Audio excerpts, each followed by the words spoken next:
Հարգելի հայրենակիցներ, բարև ձեզ։ Ես Գեորգի Թոմասյանն եմ Թբիլիսիից, Վրաստանից, եւ այսօր մենք ձեր հետ միասին քննարկելու ենք վերջի կարևոր զարգացումները եւ իրադարձությունները, որոնք վերաբերվում են Թուրքիայի եւ Իսրայելի հարաբերություններին, Սիրիայի ուղղությունով եւ Ադրբեջանի դերը նաեւ այս հարաբերություններում։ Առաջերտին ես պետք է ասեմ, որ Բենյամին Նեթանյահուն, Իսրայելի վարչապետը, չեղարկել է իր 5 օրվա համար նախատեսված այցը, որը մայիսի 8-ին պետք է սկսվեր Ադրբեջան, Բաքու, եւ մենք կխոսենք իհարկե սրա պատճառների եւ հետևանքների մասին, ինչպես նաեւ շատ կարեւոր տեղեկատվություններ ունեմ ձեր համար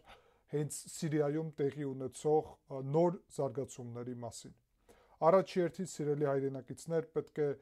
շնորհակալություն հայտնեմ ձեզ, որ ակտիվ լայքում եք մեր վերլուծությունները, ինչպես նաև գրում եք մեկնաբանություններ եւ բաժանորդագրվում եք, սա շատ կարեւոր է եւ օգնում է մեր ալիքին ել ավելի զարգանալ։ Ցանկության դեպքում դուք նաև կարող եք աջակցել ալիքին նկարագրությունում նշված PayPal-ի եւ կրիպտոարժույթների հասցեների միջոցով, ինչպես նաև կարող եք արևմուտքում գտնվող մեր հայրենակիցները բաժանորդագրվել ալիքին։ Անցնենք թեմային։ Սիրելի հայրենակիցներ, մի շարք կարևոր իրադարձություններ են տեղի ունեցել Սիրիայում։ Առաջինը պետք է նշեմ, որ ես ձեզ արդեն տեղյակ եմ եղել, որ օդում տեղի է ունեցել, կարելի է ասել, առճակատում Իսրայելի եւ Թուրքիայի օդային ուժերի միջև, բայց կան նոր տվյալներ, այդ թվում այդ տվյալները տարբեր աղբյուրներից են եւ ես ուսումնասիրում եմ ակտիվորեն ինչպես թուրքական ԶԼՄ-ները վերլուծական դաշտը, այդպես էլ իսրայելական եւ ոչ միայն, եւ փորձում եմ ձեր համար բերեմ այն փաստերը, որոնք այդքան էլ հայտնի չեն եւ ավելի մանրամասն տվյալներ լինեն։ Օդում տեղի է ունեցել առճակատում, որովհետեւ իսրայելական օդային ուժերը անցել են դեպի կենտրոնական Սիրիայի տարածք եւ այդ պահին Թուրքիան ներխուժել է Սիրիայի օդային տարածք իր F-16-ներով եւ Ռուսաստանը օդ է բարձրացրել Խմեյմիմի իր ուրեմն այդտեղ ռազմակայանից օդային ուժերը եւ փաստորեն իրականում օդում առճակատվել են եւ հարվածների կամ նույնիսկ ռազմական գործողությունների վտանգ է ստեղծվել, որովհետեւ այդտեղ երբ խոսք է գնում հարյուրավոր կիլոմետրի մասին, մի քանի պետության զինված ուժերը, նույնիսկ օդային ուժերը միասին գտնվելով այդ մի քանի 100 կիլոմետրը իրականում նույն իրավիճակն է, ինչ ճակատում, երբ դու մի քանի 100 մետրում ես գտնվում քո թշնամուց, որովհետև օդում մոտեցումները, հարվածի հնարավորությունները եւ այլն ուրիշ են։ Ուստի Ռուսաստանը նաեւ ակտիվ մասնակցել է փաստորեն Սիրիայի հյուսիսային հատվածը ուժով պաշտպանելու գործընթացին։ Ինչ նկատի ունեմ ուժով։ Իսրայելական օդային ուժերը կենտրոնից ավելի հյուսիս գնալ չեն կարողացել։ Եվ նույնիսկ դժվար է եղել իրանց համար գալ Լատակիայի ափի տարածքում, որովհետև օդում կան այդ պահին թուրքական եւ ռուսական օդային ուժեր եւ շատ մոտենալ իրանց նշանակում է խոցելի դարձնել քեզ եւ մտնել նույնիսկ կարող է ռազմական ուրեմն գործողությունների մեջ։ Մենք ունենք պատմությունում դեպք նույն Սիրիայում, երբ Թուրքիան, գիտեք, խոցել էր ռուսական ուրեմն ռազմական օդանավ։ Բայց հիմա իրավիճակը ուրիշ է։ Հիմա Ռուսաստանը եւ Թուրքիան միասնական են պաշտպանում Հայաթ Թահրիր ալ-Շամ տերորիստական խմբավորման գործունեությունը։ Պետք է հիշեցնեմ ձեզ, որ Հայաթ Թահրիր ալ-Շամը թարգմանվում է ուրեմն ինչպես կազմակերպություն Շամի ազատագրման համար։ Շամը արաբերեն բառ է, որը ներառում է Սիրիայի, Լիբանանի, Հորդանանի եւ Պալեստինայի եւ Իսրայելի ամբողջ տարածքը։ Պալեստինան իրանք ամբողջ Իսրայելը Պալեստինա են կոչում։ Միջև Եգիպտոս։ Ուստի այդ Շամի տարածքը հետաքրքիր է, որ այդ կազմակերպությունը այսօր ղեկավարում է այո Սիրիայով եւ Ահմեդ ալ-Շարան նախագահ է դառել Սիրիայի, բայց այդ կազմակերպության նպատակը ոչ միայն Սիրիան է։ Դա առանձին մի կարևոր հարց է։ Հիմա օդում փաստորեն Թուրքիան եւ Ռուսաստանը միասնական ջանքերով պաշտպանեցին Ահմեդ Ալ-Շարայի նոր իշխանությունը։ Ինչ է անում Ահմեդ Ալ-Շարայի նոր իշխանությունը գետնի վրա։ Կարևոր գործողություններ։ Առաջինը քուրդերի ուղղությունով կան առաջընթաց եւ կարելի ասել, որ այդտեղ այն առումով են իրավիճակը զարգանում, որ մոտենում են ինտեգրացման գործընթացի։ Նկատի ունեմ քրդական զինված ուժերը, որոնք հանրային առումով իրենց անունն է սիրիական ժողովրդավարական ուժեր, բայց դա քրդական ուժեր են, իրանք պատրաստ են ինտեգրացվել սիրիական այդ զինված ուժերի մեջ եւ փաստորեն ենթարկվել Ահմեդ Ալ-Շարային, բայց կարևորը այն է, որ դրուզների ուղղությունը աննախադեպ զարգացում է ստանում եւ արդեն տվյալներ կան, որ Իսրայելը պատրաստվում է ցամաքային օպերացիայի համար։ Դա շատ կարևոր է։ Երեք Իսրայելը սկսեց զինված ուժերի համար տասնյակ հազարավոր ռեզերվիստներ զինակոչել։ Եվ պաշտոնական տվյալները բոլորը միաձայն ասում են, որ սա պետք է Ղազայում նոր ռազմական գործողությունների համար։ Ես ենթադրում եմ, որ իրականում սա այսպես չէ։ Հնարավոր է, որ ում զինակոչելու են ռեզերվին ուղարկեն Ղազա, բայց կարող է, հավանական է, որ Ղազայից կամ ուրիշ հատվածներից, ով Ղազայի մոտ է գտնվում, Իսրայելի զինված ուժերը իրականում անցնեն դեպի Հոլանի բարձունքներ եւ սկսեն ցամաքային ներխուժում հարավային Սիրիա դրուզների համար։ Հիմա դրուզների թեման շատ կարևոր է։ Մենք շատ ենք խոսել ձեր դրուզների մասին, բայց ես պետք է ձեզ նշեմ ինչ է հիմա տեղի ունենում։ Դրուզները, Իսրայելի դրուզները, որոնք ապրում են Հոլանի բարձունքներում, որոնք աջակցում են Իսրայելի պետությանը, դրել են կոնկրետ հարց Իսրայելի առջև, որ Իսրայելը պետք է օգնի եւ փրկի Սիրիայի դրուզներին, որոնց հետ այդ դրուզները բարեկամներ են։ Նկատի չունեմ ազգությամբ մեկ ազգ են։ Ընտանիքները կիսված են, որովհետեւ մի տարածքի մասին է խոսքը, որը կարելի ասել սիրիական էր ամբողջությամբ, միջև Իսրայելի եւ Սիրիայի միջև պատերազմ եղավ եւ Հոլանի բարձունքները Իսրայելը գրավեց եւ դրանից հետո դրուզները կիսվեցին երկու մասի։ Հիմա դրուզները ասում են փրկեք այս տերորիստական խմբավորումից, որը այսօր սիրիական իշխանությունը իրան կոչում, փրկեք մեր հարազատներին։ Եթե դուք դա չեք անի, ապա մենք կլինենք Իսրայելի պետության դեմ։ Ուստի Իսրայելի պետությունը ստիպված է հիմա ինչ-որ առումով, բացի նրանից, որ իր շահերի մեջ է մտնում դրուզներին այդտեղ ապահովել անվտանգությամբ, բայց նաև ստիպված է, որ իր դրուզների աջակցությունը չկորցնի, իսկ դա շատ կարևոր ուղղություն է, որովհետև Հոլանի բարձունքները Իսրայելի համար գերկարևոր հարց է, իսկ Հոլանի բարձունքներում իրական աջակցության, իրական անվտանգության երաշխիքը դրուզների աջակցությունն է Իսրայելի կենտրոնական իշխանություններին, որը այս պահին կա, բայց եթե Իսրայելը դավաճանի սիրիական դրուզներին, դա կարա կորի, դա կարա էլ չլինի։ Հիմա Իսրայելը կանգնած է արդեն այն իրավիճակում, որ դրուզների վրա հարձակումներ են սկսել։ Տարբեր թեզեր կան, թե ով է այդ հարձակումը կազմակերպել։ Խոսքին ադրբեջանական եւ թուրքական տարբեր ԶԼՄ-ները ասում են, որ դա Հայաթ Տահրիր Ալ-Շամը եւ Ալ-Շարան ինքը չի թույլ տվել, այլ ինչ որ խմբավորումներ են կազմակերպել, որոնք իր ղեկավարության տակ չեն։ Կարելի է սրան հավատալ, կարելի է չհավատալ։ Ես անկեղծ ասած քիչ եմ սրան հավատում։ Կարծում եմ, որ Ահմեդ Ալ-Շարան այլ առնվազն թույլտվություն է տվել կամ աչք է փակել այն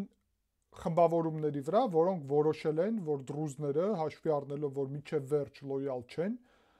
եւ կան դրուզների մեջ, ով ասում է, այո, ինտեգրացվենք Շարայի իշխանության տակ, որովհետեւ դրուզները չգիտեն իրենց ճակատագիրը ինչ անեն եւ երկու կարգավիճակի մոտեցում էլ կա այսօր։ Մի մասը դրուզների ասում է Իսրայել արի մեզ փրկի, մյուս մասը ասում է մենք պատրաստ ենք Սիրիայի հետ միասին լինել, որովհետեւ իրանք չգիտեն ինչով կավարտվի սա եւ ցեղասպանություն չեն ուզում։ Իսկ կայնած են ցեղասպանության վտանգի առջև, որովհետեւ ով ներխուժել է այդտեղ, այդ իսլամիստական սունի կազմակերպության ներկայացուցիչները, տերորիստական, Հայատ Տահլիլ Ալ-Շամին մոտ, բայց կոնկրետ ում մասին է խոսքը մենք չգիտենք, որովհետև այնտեղ տասնյակ հարյուրավոր ինչ որ փոքր խմբեր են տերորիստական, իրանք մոտ 100 մարդ են սպանել, դրուզներ, եւ նույն այն սցենարով, ինչպես ալավիտներին էին սպանում ափին, այդ սցենարով այդ թվում խաղաղ բնակիչներ են սպանել, ոչ միայն զինված մարդիկ։ Դրուզները դրանից հետո ել ավելի կոնկրետ սկսեցին Իսրայելի օգնություն պահանջել եւ դրանից հետո Իսրայելը այդտեղ ուղարկեց օթային զինված ուժեր, ուղղաթիռներ, ռազմական հնարավորություններ, դրանից հետո Իսրայելը սկսեց, ինչպես ասացի, տասնյակ հազարավոր զինվորներ ուրեմն զինակոչել եւ պատրաստել ռազմական գործողությունների համար։ Իսրայելը ասաց, որ մենք պատասխանատվություն ենք վերցնում դրուզների անվտանգության համար։ Եվ Իսրայելը փաստորեն ասաց, որ պատրաստ է ցամաքային օպերացիա կազմակերպի հարավային Սիրիայում։ Իսրայելը աննախադեպ հարվածներ է անցկացնում հիմա հարավային Սիրիայում։ Ես կասեի, որ սա անհամեմատելի ուրեմն ծավալի գործողություններ են Սիրիայի համար առնվազն, ինչ մենք հետևում ենք ոչ միայն ձեր հետ միասին, այլ ընդհանրապես աննախադեպ են այն խտությունը, որով Իսրայելը հարավային Սիրիայում օգտագործում է իր տարբեր զինված ուժերը։ Պետք է հասկանանք, որ հարավային Սիրիան շատ հեշտ ուղղություն է Իսրայելի համար մի կողմից, որովհետև Հոլանի բարձունքներ են, այդտեղից ամբողջ այդ հարավային Սիրիան վերահսկվում է շատ հեշտ։ Մյուս կողմից ցամաքային օպերացիա սկսելը շատ բարդ է, հաշվի առնելով, որ Իսրայելը ռազմական գործողություններ ունի Ղազայի ուղղությունով, Իուդեա Սամարիայի կամ ուրեմն արևմտյան ափի ուղղությունով, Եմենից շատ լուրջ հարձակումներ են տեղի ունենում եւ ես պետք է ձեզ նաեւ տեղյակ պահեմ, որ այսօր Եմենից բալիստիկ հրթիռ են կրակել, որը Բեն Գուրիոն միջազգային միակ կարելի ասել ամենախոշոր միջազգային օդանավակայանը Երուսալեմի եւ Թել Ավիվի միջև է գտնվում։ Շատ մոտ է ընկել եւ կան դրա տեսահոլովակները ուրեմն ցանցում, շատ մոտ է ընկել հենց Բեն Գուրիոնից, ուրիշ դեպքերում սա տեղի չէր ունենում, կամ Իսրայելը կարողանում էր խոցել բալիստիկ հրթիռները, բայց այս պահին չկարողացավ եւ կարելի ասել դա իրոք խնդրահարույց է, ինչ տեղի է ունեցել։ Բացի դրանից Իսրայելում գտեք հրդեհներ են, որովհետև մեծ հավանականությամբ պալեստինցի արաբները օգտագործել են այդ հնարավորությունը եւ կրակ են տարածել Իսրայելի տարբեր մասերում հրդեհներ որ լինեն, նրա համար որ Իսրայելը ունենա լուրջ խնդիրներ, որտեղ լուրջ խնդիրներ էր ստեղծվել եւ դեռ կա այդ խնդիրները դրա հետևանքում, կրակի հետևանքում։ Ղազայի ուղղությունով գիտենք, որ լուրջ փոփոխություններ դեռ չկա, բայց խոսակցություն է գնում նոր ռազմական գործողությունների մասին այդտեղ։ Ինչպես ձեր համար արդեն հայտնի է, ես ասացի, որ կարծում եմ Իսրայելը կարա իրականում թեզը օգտագործի Ղազայի, որ սկսի ցամաքային գործընթաց հարավային Սիրիայում։ Ինչպիսի կարա լինի այդ ցամաքային գործընթացը հարավային Սիրիայում։ Սա շատ կարևոր հարց է, որովհետև Հոլանի բարձունքների միջև եւ դրուզներով բնակեցված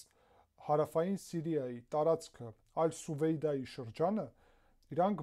կիսված են եւ մեջտեղում գտնվում են, որ այսպես պատկերացնենք, մեջտեղում գտնվում են այդ երկու տարածքի սուննի արաբներ, որոնք լոյալ են Ահմեդ Ալ-Շարային եւ ձախ կողմից գտնվում է Դամասկոսը, մայրաքաղաքը։ Ինչը նշանակում է, որ պայքար հաստատ լինելու է, որովհետև այդ սունիները այդտեղ, սունի մուսուլմանները չեն պատրաստվում իհարկե իսրայելական վերահսկողության տակ ապրեն։ Իսկ Իսրայելը, որ Ալ-Սուվեյդայի շրջանը վերահսկողության տակ վեկալի, պետք է այդ տարածքով, Դարայի եւ ուրիշ շրջանների տարածքով անցնի։ Բարդ է լինելու։ Մյուս կողմից այդտեղ ներխուժելը իհարկե ստեղծելու է իրավիճակ, երբ բոլորը դժգոհ են լինելու դրանով։ Թուրքիան աննախադեպ դժգոհ է լինելու, բայց նաև արաբական աշխարհում։ Այսօր Թուրքիան հայտարարություններ արել, հատկապես Էրդողանը, շատ է անհանգստացած Իսրայելի գործողություններով։ Ասում է, որ Իսրայելը կրակ է բերում տարածաշրջան, պատերազմ է բերում, արյուն է բերում, Իսրայելը կստանա դրա հետևանքում նաև արյուն, պատերազմ եւ այլն, սպառնում է մի խոսքով Իսրայելին, եւ հարցը ինչու՞մ է, սիրելի հայրենակիցներ, որ իրականում իսրայելական մամուլը հստակ ասում է, որ Բենյամին Նեթանյահուի այդ թռիչքը, որը պետքա տեղի ունենար Բաքու, պետքա տեղի ունենար Թուրքիայի տարածքով։ Թուրքիա, Վրաստան եւ Ադրբեջան։ Թուրքիան արգելել է Բենյամին Նեթանյահուի թռիչքը իր օդային տարածքով։ Եվ առաջի պատճառներից մեկը, որով չեղարկվել այս այցը, նշում են հենց դա։ Բացի դրանից կարելի է ասել, որ այնպես է լարվել իրավիճակը, որ մայիսի 8-ին 5 օրով այնել կամ նույնիսկ մի քանի օրով Բենյամին Նեթանյահուի կողմից հիմա պետությունը լքելը շատ բարդ կլիներ իրականում, որովհետև Սիրիայում շատ է լարվել իրավիճակը։ Մենք փաստորեն շատ մոտ էինք նրան, որ Իսրայելը եւ Թուրքիան իրար խոցեին օդում, ինչպես նաև մենք գիտենք, որ ցամաքում Թուրքիան շարունակում է պնդել, որ պետք է իր զինված ուժերը կենտրոնական Սիրիայում տեղակայի։ Մի քանի հարց կա։ Առաջինը, օդում ինչ է տեղի ունենալու, որտեղ են սահմանները անցնում Թուրքիայի եւ Իսրայելի օդում։ Բայց մյուս կողմից ցամաքը։ Ցամաքում Թուրքիան ուզում է ռազմակայաններ, ցամաքում Թուրքիան ուզում է հակաօդային պաշտպանություն դնի, Իսրայելը դրա դեմ է, Իսրայելը ուզում է հարավային Սիրիա վերահսկողության տակ վեկալի, Թուրքիան դրա դեմ է։ Եվ կողմերը փաստորեն պատրաստվում են շատ լուրջ կիսել այդ ազդեցության գոտիները, բայց նաև նախապատրաստվում են իրականում Սիրիան, ինչպես արդեն ասել եմ ձեզ, playground-ը ինչ որ առումով մարտի դաշտ, այսպես թարգմանենք։ Երկու այս պետության կայսրության, Թուրքիայի դեպքում կայսրության, անկեղծ ասած, իհարկե միջև։ Հարցը նրանում է, որ Ադրբեջանը արդեն, մենք տեսնում ենք իրանց տարբեր ԶԼՄ-ների եւ վերլուծաբանների քննարկումը, ասում են մենք երկու կողմին էլ առաջարկում ենք մեր հարթակը բանակցությունների համար, բայց մենք կապ չունենք դրա հետ։ Սա շատ հետաքրքիր մոտեցում է։ Խոսքում նշում են, որ Թուրքիան իրանց դաշնակիցն է, Իսրայելը իրանց համար շատ կարևոր ռազմավարական գործընկեր, միանգամից դնում են, որ Թուրքիան ավելի կարևոր է, քան Իսրայելը, բայց դրանից խորը չեն գնում։ Ադրբեջանը, այնինչ մենք ձեր հետ քննարկում էինք, մեր հին վերլուծություններում դա կա, երկու աթոռի վրա նստելու Ադրբեջանի քաղաքականությունը տապալվում է, որովհետև անհասկանալի է լինել Թուրքիայի հետ միասին, լինել Իսրայելի հետ միասին։ Իսրայելի հետ միասին լինել չի ստացվում, բայց ոչ էլ Թուրքիայի հետ միասին է լինել ստացվում։ Դրա համար էլ հիմա իրանք սենց առանձին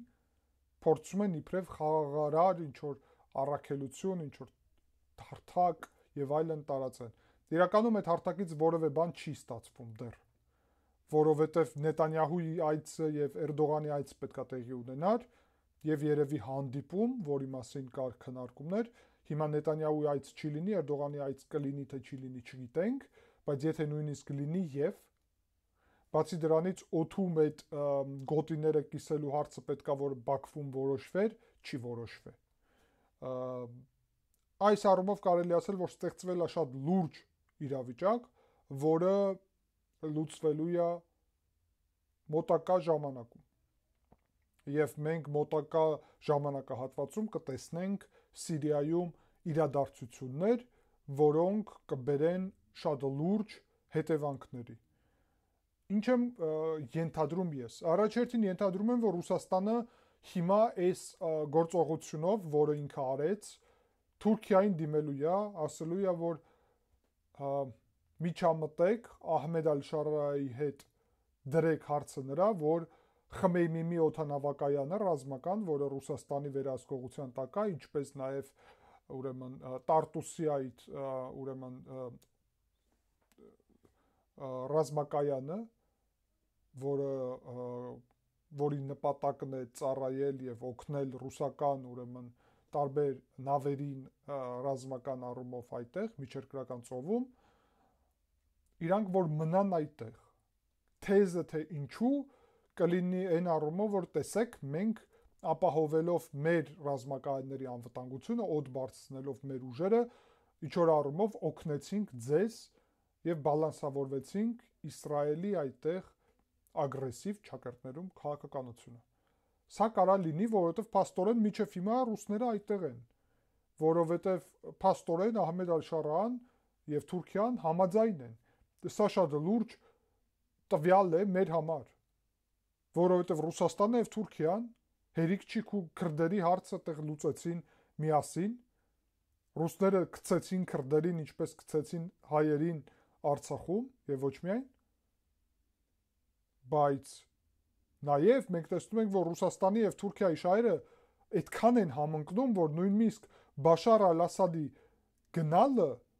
խնդիր չի ստեղծել, Ռուսաստանը դեռ այնտեղ է։ Ինչու՞։ Հետաքրքիր հարց կլիներ։ Որովհետեւ Ռուսաստանը Թուրքիայի եւ Չինաստանի հետ եւ Իրանի հետ միասին գտնվում է ավտորիտար ճամբարում, որի նպատակն է ավտորիտար ճամբարի նպատակն է Իրանի, Թուրքիայի, Ռուսաստանի, արաբական աշխարհի մեծ մասի եւ Չինաստանի ոչնչացնել Իսրայելը։ Ինչու՞։ Որովհետեւ մենք ձեր հետ նաեւ խոսել ենք սրա մասին եւ ելի կկրկնեմ, Իսրայելը կենտրոնում է գտնվում Մերձավոր Արևելքի եւ սահմանափակում է մուտքը դեպի Աֆրիկա։ Չինաստանի եւ այս ուրիշ պետությունների մուտքը դեպի Աֆրիկա սահմանափակում է արաբական աշխարհի միավորումը, կենտրոնում է գտնվում, բաժանում է իրարից արաբական պետությունները, սահմանափակում է իսլամական աշխարհի միավորումը։ Իսրայելը ունի շատ կարևոր աշխարհաքաղաքական դեր։ Սա չի վերաբերվում նրան, որ մենք ինչ մոտեցում ունենք հրեա ազգի հետ, Իսրայելի պետության հետ, սա աշխարհաքաղաքական փաստ է։ Ինչպես աշխարհագրական փաստեր կան, որ այստեղ անցնում է գետ, այստեղ կա սար, սարի բարձրությունը այսքան է, գետի խորքը այսքան է, նույնպես աշխարհագրական առումով Իսրայելը ունի այնպիսի դեր եւ կարեւորություն, որը նաեւ համեմատելի է Հայաստանի դերին, որովհետեւ Հայաստանը բաժանում է թյուրքական աշխարհը իրարից եւ իրանք դժգոհ են դրանից, բայց դա էլ մեր որոշումը չի, դա ուղղակի աշխարհագրական եւ աշխարհաքաղաքական փաստ է։ Ուստի Իսրայելի կարևորությունը մենք ամեն դեպքում Հայաստանի համար եւ Վրաստանի համար Իսրայելը, Իսրայելի այդտեղ գոյությունը եւ Թուրքիայի կողմից հաջողության չհասնելը աննախադեպ մեծ կարևորություն է։ Առանձին թեմա է, որ Իսրայելի եւ Ադրբեջանի հարաբերությունները։ Մենք դրա մասին ձեր հետ խոսել ենք, խոսելու ենք նաեւ, որ պետք է շատ ակտիվ աշխատել Իսրայելի հետ։ Այդ թվում Միացյալ Նահանգների եւ Միացյալ Թագավորության միջոցով եւ ուղղակի իհարկե, որովհետեւ Ադրբեջանը դա անում է եւ դուք տեսնում եք, նույնիսկ Թուրքիայի դաշնակից լինելով Ադրբեջանը կարողանում է Իսրայելի հետ պահպանել նորմալ, լավ հարաբերություններ։ Հայաստանը Իսրայելի թշնամիների դաշնակիցը չի, ոչ Ռուսաստանի դաշնակիցն է, նույնիսկ Իրանի դաշնակիցը չի, հարևանն է։ Հարևանի հետ պետք է ունենաս լավ հարաբերություններ, դա քո անվտանգության երաշխիքներից մեկն է, եթե չունես ուրիշ անվտանգության երաշխիքներ։ Ուստի, սիրելի հայրենակիցներ, սրանով ավարտեմ այսօրվա այս վերլուծությունը եւ ասեմ, որ շատ լուրջ իրադարձություններ են տեղի ունենում եւ մենք սպասում ենք ել ավելի լուրջ զարգացումներին, կհետևենք իհարկե մանրամասն, որովհետեւ սա մեծ ազդեցություն ունի ամբողջ գործընթացի վրա։ Իհարկե զուգահեռ մենք տեսնում ենք Պակիստանի եւ Հնդկաստանի միջև տեղի ունեցող իրադարձությունները, դրա մասին նաեւ կխոսենք եւ խոսում ենք ալիքի վրա։ Շնորհակալ եմ ուշադրության համար, կհանդիպենք։